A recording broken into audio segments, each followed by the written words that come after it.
Welcome to the podcast CSR Partnerships for Innovation. I'm Chintan Vaishnav, Mission Director for Atal Innovation Mission at the Niti Aayog, and we are delighted to unveil this podcast series in collaboration with Sattva Consulting, hosted by their dynamic and hands-on CEO, Shri Krishna Sridhar Murthy. We are excited to embark on this journey with you as we navigate the fascinating realm where innovation meets CSR. So thank you for tuning in. Hope you enjoy it.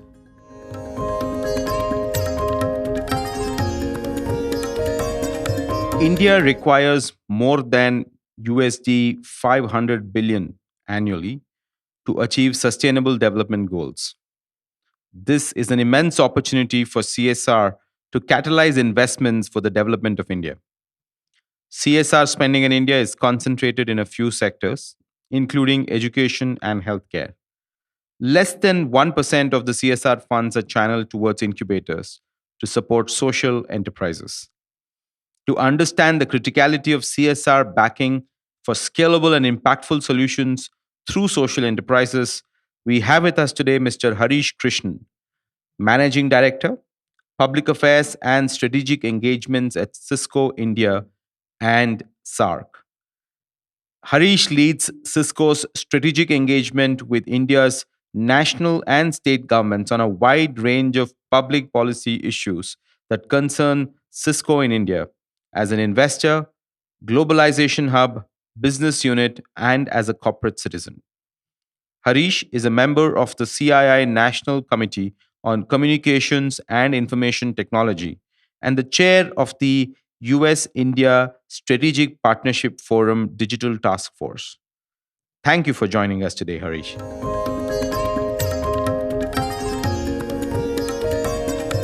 Really wonderful to have you as part of this podcast today, and looking forward to the discussion and understanding Cisco's journey in CSR and also how Cisco has managed to engage quite deeply in the entrepreneurship, innovation, research ecosystem through the CSR investments.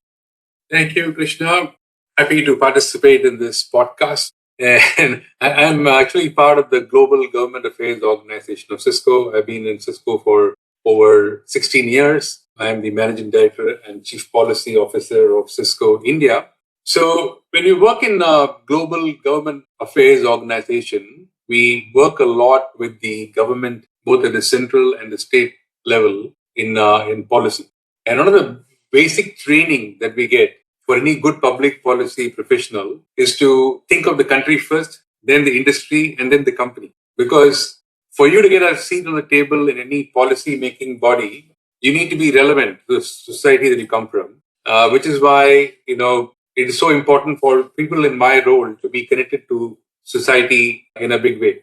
And this is also a personal passion for me. So it is natural for me to, kind of evolve and move into Cisco's CSR activities from the very beginning and almost from the time I joined Cisco India 16 years ago. And one of the interesting things happened.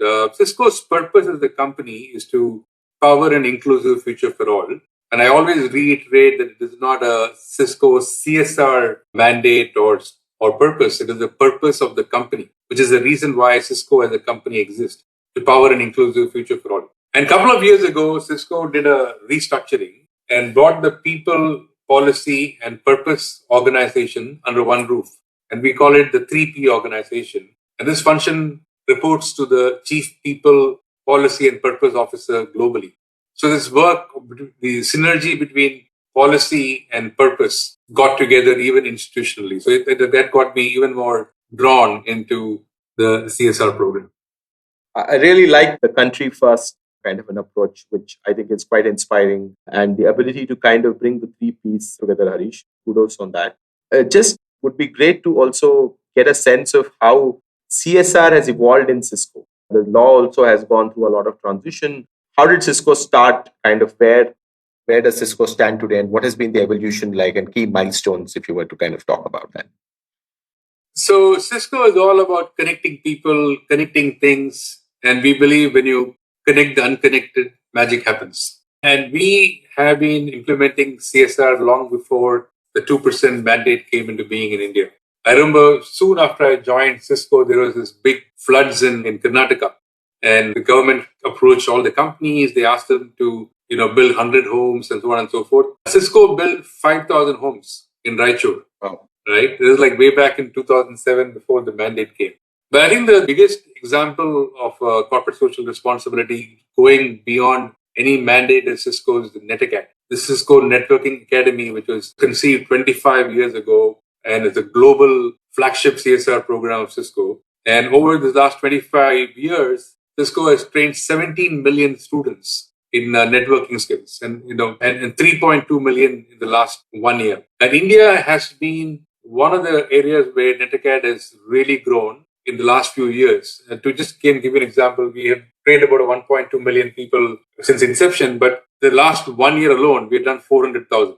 So that's kind of scale that we're doing. So again, another example of why we didn't wait for the government to mandate. But when this whole India cash grant program came and this whole mandate came, 7-8 years ago, this mandate came. So since then, I think obviously we've implemented the India cash grant program. Initially, it was like, a bunch of Cisco people coming together, doing good. There's we had the Cisco Civic Council, which would consist of a lot of Cisco employees who would come with different programs. And then what we discovered was while we were supporting a lot of noble causes, it was not quite adding up, right? So it was like a little all over the place. And therefore, to get better impact, we decided to have a theme for our CSR, which is when we zeroed in on the three themes of education, economic empowerment, and critical human needs as three themes. That was the second stage of the evolution. Then we thought about this more and said, look, again, what we're doing was to do, again, a lot of good activities under these three themes, but probably in a bit disparate fashion. We might be doing like class 4 education in Meghalaya, maybe doing something in the Karnataka government education in here, something else in Kerala and so on and so forth. Which is when we decided, let's kind of go evolve further and make this whole thing programmatic and get it into the intersection of technology and social impact. So that's when we even started, looking at co-branding some of our programs. And we essentially kept the same three themes, but added three filters to it. Obviously, the first filter is being socially relevant. The second one is to ensure that we have scale. And the way we ensure we have scale is by government partnership and through technology. And finally, it had to be financially viable and replicable. And we've got numerous examples of programs that we have done, which clearly showed great impact. I would like to pick two. For example, the Cyber Suraksha program that we are partnering with NIIT Foundation, and where we made a commitment to train 1 million underprivileged individuals in cybersecurity by the year 2025. Of these, we have already completed 200,000, and we envision 40% of the impacted beneficiaries will be women. And as you know, cyber security is becoming extremely important. As more and more Indians are getting connected, we always say in Cisco, when something is connected, it has got to be protected. And these individuals are not just students who are aspiring to be cybersecurity professionals. It could be, middle-aged people, old people, very young people, anybody who's in the net. And I think this is again something that we are doing in partnership with the government, and I think we are seeing great results. The second example is Cisco Incubator. It is a network of maker spaces and spread across 30 universities, where students learn on digital technology in a hands-on environment. And the idea is to create prototypes, create local solutions for local problems. Until date, we've had 402,000 students in this program and 2,000 plus ideas. And 31 of these ideas have, progressed into incubators, like startups, which have been incubated out of this.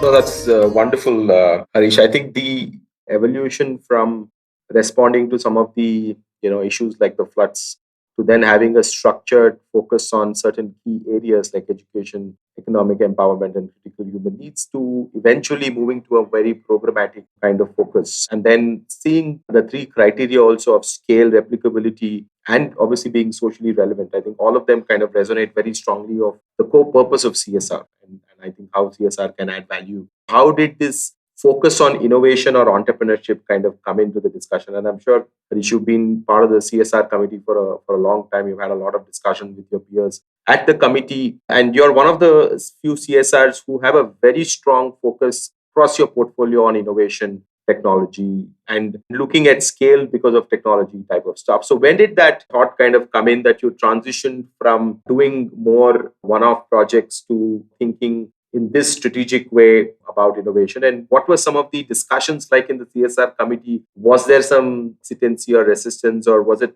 smooth to say, hey, this is anyway something we should do as a tech company? What were those conversations? Yeah, I think, Krishna, clearly India plays of 1.4 billion people, so it needs scale to make any impact. And I think the good news is that India's digital infrastructure has come a long way since the time we began this journey. And I think we are at a cusp of where we have affordable internet technology at affordable cost and very innovative people, both people who are innovators as well as consumers of innovation. We find both in India. And I think, therefore, like Cisco as a technology company, innovation is a natural bias for us. And when combined with these factors, made it somewhat easy for us to lean towards innovation. And we also recognize that CSR funding is perhaps the highest form of risk capital in some sense, right? So many times what happens when I have a conversation with leaders in the government, let's take education, for example, right? So I'm sure the union budget must be some 90,000 crores or something like that for maybe higher secondary education or something like that. And if you look at the total CSR budget of the country, is it 8,000 crores or something like that? 26,000 crores. Okay, so I'm saying one subset of a problem, the government has got 90,000 crores and that is underfunded, right? And we then look at the CSR funding of the country, it is so low. So there's no way that CSR is going to solve all these big challenges by itself. But what the CSR managers can do is to take risks and do proof of concepts and show what can work. And it's not only about technology, it's about business models that will work.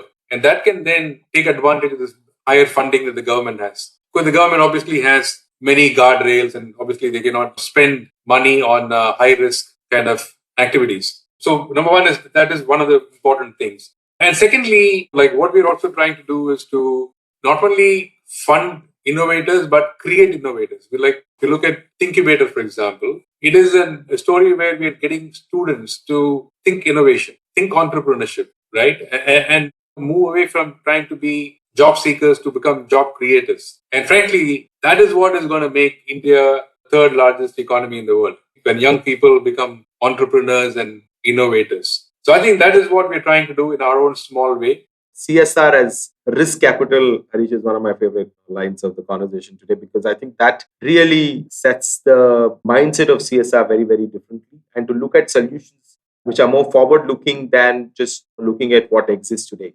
Because some of the problems are also, we are trying to catch them as we are solving them. And that won't be possible if you only use today's solutions. You also need tomorrow's kind of solutions in some form to come together. So really love that thought process. In terms of the conversations from a Cisco perspective, has there been discussions on some of the challenges of funding innovation and entrepreneurship using CSR? While it's probably one of the right things to do, it's also harder to measure. It's hard to kind of figure out, is it working, not working? When you're, let's say, building homes or giving books to children or building a school, it's a little more tangible in some form. But funding innovation, funding entrepreneurship, where there's a bit of risk or more long-term impact, is it harder to kind of define some metrics? Has there been discussion within Cisco as well saying, hey, I know we are going in this path, but are we on the right path? What do we kind of measure?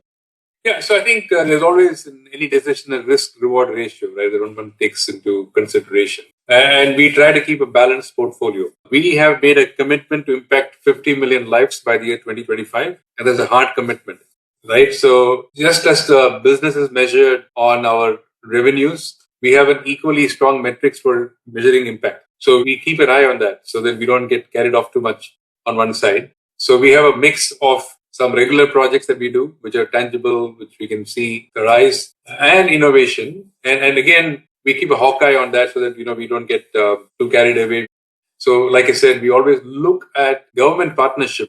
What I mean by that is, it's not like we do something and go to the government after that and say, look, we've done something. It is co-creation along with the government. You go and tell the government, look, this is what we're trying to do. This is a solution that we're trying to apply. Are you with us? We're not asking for any money, but saying, look, are you participating in this, right? And when it succeeds, is there, a propensity to adapt? what we've taken, right? So those are like important criteria for us. So the government ownership is very important. Like sometimes we used to have this phrase called NCNCs, like for the government, no cost, no commitment. Like if they say, okay, go do something, and frankly, there's no skin in the game, right, so to speak. Here, we try and involve the government, not so much directly, but for example, in our Cisco Agri Challenge, we always have a government jury member, right, as part of the process, so that the person knows what we're trying to do, right? And also has got exposure to the entrepreneurs and the innovators who are on the job. So I think these are ways by which we try to de-risk and also maximize impact where we succeed. And luckily, we've been fairly successful in a number of things that we've done in this space. So that's two interesting points there, Harish. One is having a metrics internally, like the number of people we're impacting. But also, I think one of the things that I'm hearing you say is that the feedback loop with the government, who partners with you, is also a great metric to kind of figure out whether there's impact or not. Because if you're able to get the NCNC from a government where you are able to kind of partner and co-create, that's actually an interesting validation of whether we are solving the right problem and the impact is being created as well. So I think that's quite interesting to note. What I kind of, especially in the NIT example that you talked about, on the cybersecurity bit, I see a lot of Cisco in the program. It's not just a nation India problem. There's a little bit of a Cisco in that, in terms of the skills you bring, the products you bring, the thinking you bring. Is that something that you look to add value beyond money? We do have the risk capital that is coming in, and you just talked about 26,000 crores as CSR money, but 26,000 crores plus the intellect of the corporate sector, or the technologies of the corporate sector, or the thinking of the corporate sector is much more valuable than 26,000 crores in itself. Cisco kind of brought in a little more than money into these programs, and how that partnership has worked. Harish, any example? Yeah, so I think what we've done is we have obviously kept business and CSR separate, right? We don't mix it up much. But that doesn't mean that we don't bring our domain expertise to something where we can weigh in. And cybersecurity is a very good example. Cisco's cybersecurity expertise is at the top end of the business. But creating a cybersecurity awareness is something that we try to do through CSR. The skills development is what we try to do through CSR, right? So I think we don't kind of mix up the business objective and the CSR objective, but then try and bring in our domain competence to weigh in on the whole value proposition. And there have been examples that we've done a project in Assam on healthcare, where, certain Cisco equipment has been used to deliver telemedicine, but those are not from Cisco CSR fund. It's from another bucket of innovation that we have in Cisco, where we use the CSR money is to fund the project management of that particular program. So again, we try and mix and match. In fact, one of the things that we've done in India is, like I said, our purpose is to power an inclusive future for all, and that is not a Cisco CSR purpose, but a company purpose. We have set up something called a Cisco Purpose Office in India, which has got CSR, Network Academy. There's something called the Country Digital Acceleration Program of Cisco, which is the technology evangelization program. We've got our sales team or engineering team. Everybody come together under this office, where we come together and at the first level talk about the various things that we do. Sometimes in a large company, it's difficult for the right hand to know what the left hand is doing. First thing is to get everybody to know, what we're doing. Second is to look for synergies between these activities. And third is to kind of conceive programs together with, a little bit of everything, so that it is not a siloed activity. And we bring a one Cisco to the table. That's wonderful, Harish. And also, I know you have a very large employee base. I mean, your domain expertise is clearly of great value to solve societal problems, but you also have a fairly large amount of workforce in India who also have skills and potentially time to contribute to both the CSR programs and some of the other societal challenges that are out there. So is there convergence between employee engagement, volunteering, and some of the innovation work that you do in terms of mentoring, coaching these entrepreneurs, or in incubators and things like that? Any examples of that? So employee engagement is at the heart of Cisco's CSR strategy. It is one of the things that we take into consideration when we decide what we do and where we do a project. We always look for a critical mass of Cisco population in that area who can get involved. And what's amazing is that Cisco's, average age of a Cisco employee in India is, I think, in the mid to late 20s, right? And therefore, what we do is to engage them, involve them at multiple stages, right in the stage of conceptualization. For example, Incubator was conceived by our engineering organization. It is inside a program which is inside Cisco, which we kind of took it out. And secondly, about the Cisco Agri Challenge, which I mentioned, which is about doubling farmer income. And we had a whole bunch of people from Cisco's digital transformation office, from the engineering organization, participate in this whole process of shortlisting 800 applicants to the final 5 or 6 applicants. And I think a whole lot of mentoring. And mentoring is not just one-way mentoring. It happens 2 ways. The Cisco employee also gets mentored. The beauty of this is, like, frankly, we might have expertise in technology, but have no expertise in agriculture. So when we kind of work with these entrepreneurs or get exposure to farmers, etc., our own agri solutions become better, right? We're not talking academically about something up in the air. So I think it is a two-way mentoring many times. Just to make a short point, employee engagement is absolutely at the center of the CSR program that we have. We have employee volunteering our employees use to participate in some of these activities. So we've got a bunch of very forward-looking HR programs which encourage employees to participate in social projects. That's extremely useful, and I think we've also seen that the value multiplies significantly when we bring the financial capital and human capital together. And I think that's really the core objective of CSR anyway. Any example, and we've funded the Agri Challenge, a lot of the incubators, to your work with some of the other innovation ecosystems. I know IISc is something that you work with also very closely. Any of the actual innovations, Harish, is your favorite, where you saw a particular technology or a particular startup or a particular innovation where you said, oh, wow, thank God we are doing this kind of work in our CSR type of stuff, which got you excited? There are many, many such examples. In fact, one thing that actually gives me a lot of satisfaction is to see a lot of young people in this space, right, who come with so much of concern for society, right?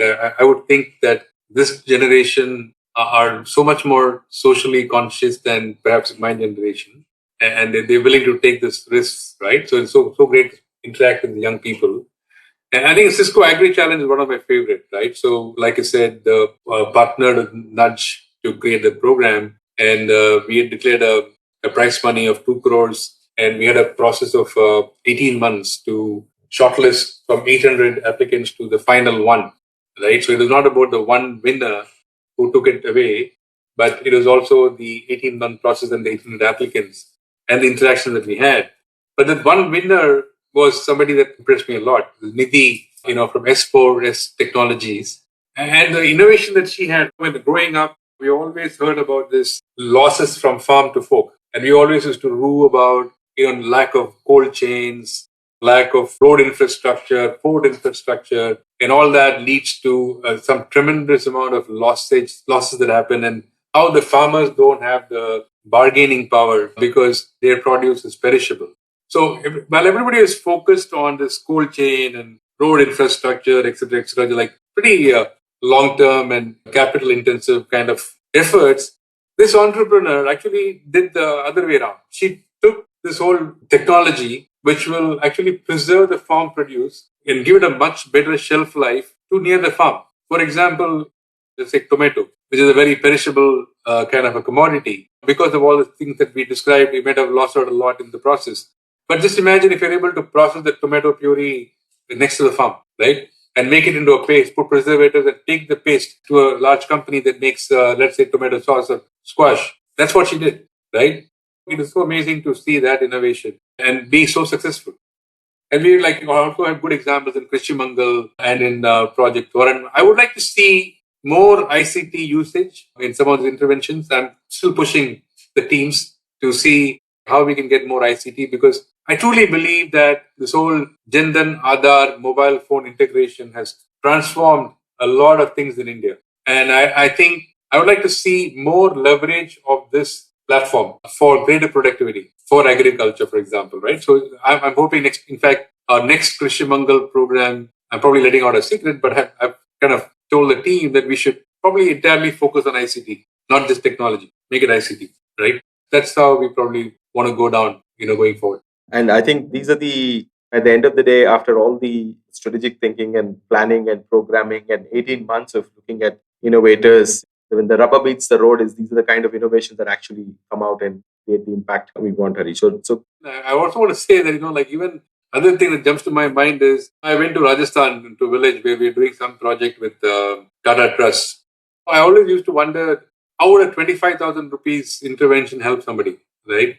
But I was so amazed to see, there were tailoring units set up. There was some people who had some beauty parlors set up, right? So 25,000 rupees made a difference to lots of people, right? So I think it is at the both ends of the spectrum. And I think entrepreneurship and innovation in many ways cuts across both the non-profit and the for-profit sector. When we're talking about this tailor that we met in Rajasthan near Udaipur, and Rohini is my colleague who had come with me to place, and she was asking how much does she charge for a blouse or something like that, and she said some number, I can't remember those figures. And Rohini was saying how she pays 10 times or 20 times more in Bangalore for the same thing. And then immediately that lady was talking about, oh, can we have some technology intervention by which we could get this produce to be sold in urban places, right? So I think those are the triggers that will happen as we do more and more of these involvement.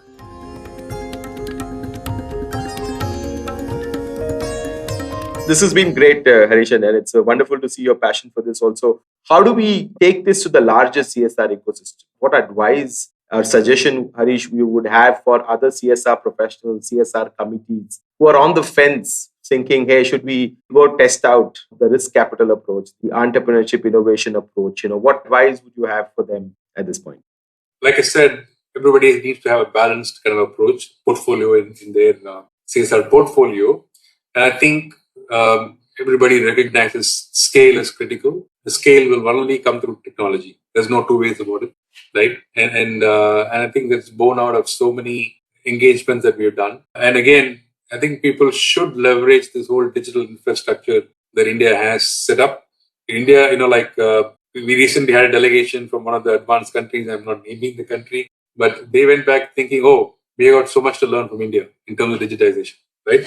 And our payment systems are so good. So I think, we will have to leverage that. And frankly, the risk is so much lesser than what it was some years ago, right? That is number one. Secondly, in terms of my advice, again, would be from my own experiences to do few high impact programs than spreading yourself thin and too far and in too many geographies. And I think one other area where technology and innovation helps is for you to kind of have impact in a much larger geography than otherwise. So I think that's another reason why we should look at innovation.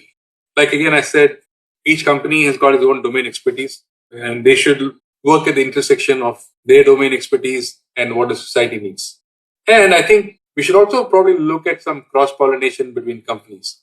Like, for example, Cisco itself has done one program with JP Morgan and with Accenture on skill development. When we found out, for example, that these companies were doing the same programs, we said, why don't we come together and do it? That could be one model. Another model could be like, different companies could have expertise in different areas. How can they come together and create impact? I think those are things that we can do more. I think a lot more possibilities there. Fantastic, Harish. That's super useful. And just to, summarize very engaging conversation, I'm starting off with the country first approach. I think that's really where potentially every corporate starts thinking, and then bringing it back to the industry and how the company can engage. I think it can create a lot more, innovative programs in the ecosystem. And the country, obviously from an India perspective is large, like you said, such a big ecosystem, and there's no way we can solve problems at scale without technology. Also because CSR budgets are relatively limited compared to what developmental budgets in the country are, and hence moving CSR in the direction of risk capital in a focused way, where we are able to pick a few high impact areas which also align with our domain expertise, and then working through them and bringing not just our monies to the table, but also our entire thinking around domain, the employee engagement, and some of the other expertise, and then taking some of those risks, as an organization clearly has a lot of value, like the examples you talked about with the cybersecurity one, the incubator one, the agri challenge, the Krishi Mangal, all of those. And I think that's really the potential direction to go. And we do hope that as we move in this direction, more and more domain expertise that companies bring to the table and solve common problems, there'll be more collaboration as well, like you've already demonstrated. So thank you so much for your time today. This has been a wonderful conversation, very enlightening, and I'm sure very valuable to most of the CSR professionals and CSR committees out there. So thank you so much for joining us today, Harish, and look forward to more innovative stuff coming out of CSR function of Cisco. Hey, thanks, Krishna. Enjoyed this conversation. And we always have a tremendous respect for you personally as well as for Sattva. Thank you for all the great partnership that you bring to the table. I look forward to working more with you the days ahead. Thank you. Thank you, Harish.